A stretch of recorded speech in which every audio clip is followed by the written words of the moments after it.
తిబ్బత్ border పైన glacier వల్ల ఒక పెద్ద ఐస్ తుకడ పడిపోయింది. దానివల్లనే ఈ ఒక వరద రూపంగా చాలా భయంకరమైన వాటర్ వచ్చిందని ఆ విధంగా మీడియా పరంగా మనకు తెలుస్తుంది.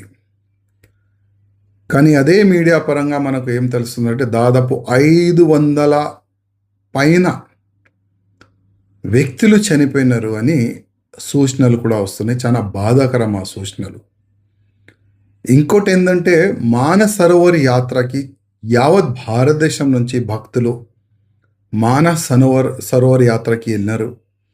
మన తెలంగాణ నుంచి కూడా దాదాపు 22 పైన భక్తులు మానస్ సరోవర్ యాత్రకి వెళ్ళినారని సూచనలు వస్తున్నాయి.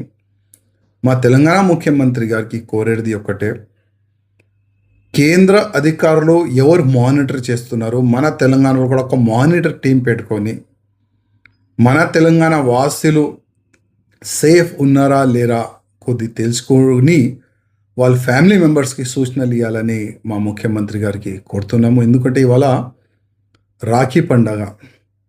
ప్రతి ఒక్క ఫ్యామిలీ మెంబర్స్ మా ఇంటికి రావాలి, మా ఎమ్మడు ఉండాలని వాళ్ళు చాలా బాధతోని ఉన్నారని నేను అనుకుంటున్నాను.